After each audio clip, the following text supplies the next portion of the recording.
सब कुछ रेडी था, सब कुछ था मेरे पास, हम दोनों के पास, लेकिन फिर भी हम कुछ सेलिब्रेट नहीं कर पाए। जैसे कि आप लोगों के साथ मैंने पहले ही कहा कि जग्गू को मेरे पास आना था किसी भी हालत में। तो इसके लिए तो बहुत पहले से ही हमको क्लू दे रहे थे वो कि हमको आना है।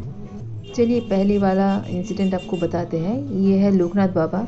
तो हमको बहुत ही अच्छा लगता है भोग खाना और बहुत मिस करती हूँ। मेरे मायके में जो पड़ोसी थे वहाँ पे वो हर साल बहुत धूमधाम से लोकनाथ बाबा की पूजा करते थे और हम भोग खाने जाते थे। तो इस बार भी हमेशा की तरह मुझे बहुत मिस हुआ वो चीज़, और मैं सोच रही थी कि यार मुझे बहुत बिल्कुल अच्छा नहीं लग रहा है, क्या है, कौन देखे जाएगा, कोई भी नहीं देखे जाएगा, फिर हमको इनवाइट भी तो नहीं करता है कोई। चलो कोई बात नहीं। तो यही सोच के हम सुब्रतो को बोले कि चलो हमको छातू बाबू घाट में लेके चलो, साइकिल से ही चलते हैं। तो हम दोनों चले गए, लेकिन छातू बाबू घाट ना जाके हम लोग बाधा घाट में चले गए, और मेरे जग्गू दोनों घाट में ही है। और मुझे वैसे भी गंगा माता से मिलना भी था और फिर फूलों का विसर्जन भी करना था। चले गए छातू बाबू घाट में। वहाँ पे बिल्कुल हम सरप्राइज हो गए, क्योंकि हमको बिल्कुल भी पता नहीं है यहाँ पे लोकनाथ बाबा का पूजा हो रहा है इतना बड़ा। तो हम गए, सुब्रत बाबू बोल रहे देखो भोग दे रहे हैं, हम खाते हैं, तुम भी खा के जाओ। तो मैंने बोला नहीं, हम पहले माँ गंगे से हम पहले मिलेंगे, बात करेंगे, उसके बाद ही हम आएंगे, मेरे लिए प्रसाद रहेगा देखना। तो हम अच्छे से गए अपने ऐसे नहीं कि जल्दी जल्दी गए, अच्छे से गए, माँ गंगा से बात किए, मिले, फिर जो पुराना फूल था विसर्जन किए, आने के बाद लोकनाथ बाबा को प्रणाम किए। प्रणाम करने के बाद सही में हमारे लिए प्रसाद उन्होंने रख दिया था। मुझे प्रसाद मिलने के बाद सिर्फ 2 भक्त को प्रसाद मिला और प्रसाद ख़त्म हो गया। तो आप लोगों को मैंने एक सच्ची घटना बताई कि भगवान कैसे भक्त का विश पूरा करते हैं। तो भरोसा रखिए और अपना काम करते जाइए।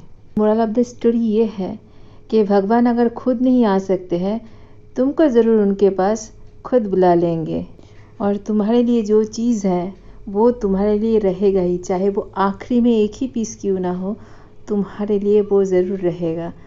चलिए वहाँ पर तो भोग मिल गया, मैं बहुत खुश हो गई, और मुझे पता चल गया कि जग्गू का क्या इच्छा था। वहाँ पर ही जग्गू है, तो मैं जग्गू से मिली, जग्गू को बोला Jaggu I love you very much, thank you thank you thank you मेरी विश पूरी करने के लिए। भोग वाला विश पूरी किया, ये भी कम बड़ी बात नहीं। उस दिन मैं बहुत इमोशनल हो गई थी।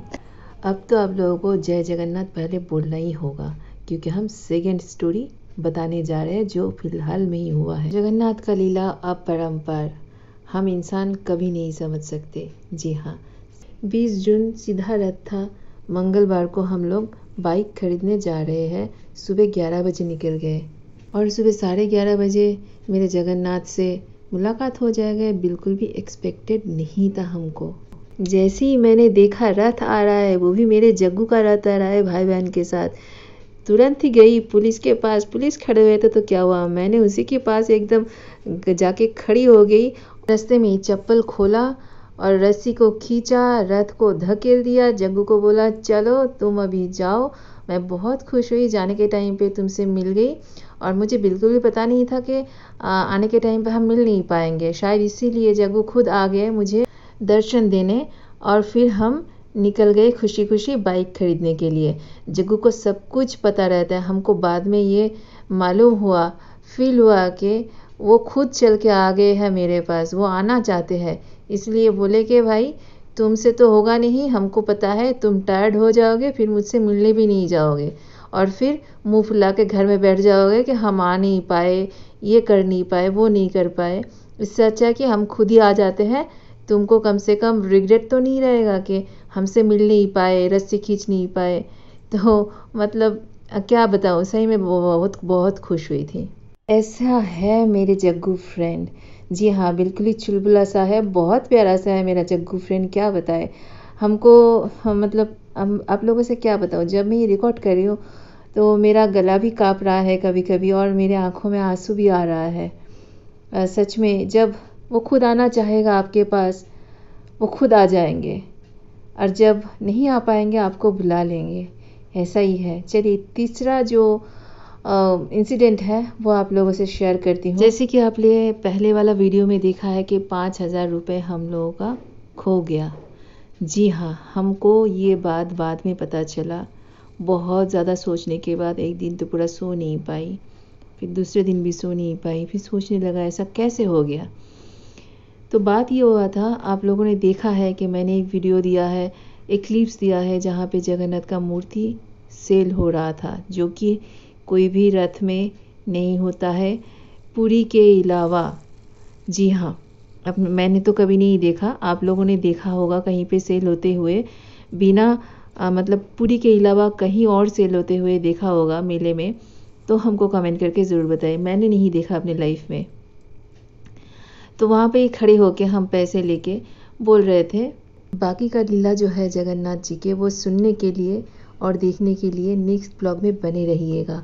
जी हाँ, ये ब्लॉग बहुत लंबा हो जाएगा और आप लोगों के साथ भी अगर कुछ ऐसा हुआ है चमत्कार या फिर कोई लीला हुआ है तो कमेंट बॉक्स में ज़रूर कमेंट करके बताइएगा। और जय जगन्नाथ बोलना बिल्कुल भी मत भूलिए कमेंट्स बॉक्स में। जगन्नाथ सबकी रक्षा करे और जगन्नाथ सबकी मनोकामना पूरी करे, ये मैं हमेशा प्रे करूँगी। और please respect and take care of the all creatures, whatever it is, it's all made by God. So please respect our natures and respect all human beings, not only human beings only, the pets, dogs, cats, animals, everything is made by God. It's a pure nature. Jagannath is a nature. Jagannath है प्रकृति और कुछ भी नहीं है, प्रकृति ही हमारा भगवान है और जगन्नाथ खुद ही एक प्रकृति का अंश है। वो राजा है प्रकृति का, हम लोगों का राजा है। तो सब मिलके बोलिए जय जगन्नाथ।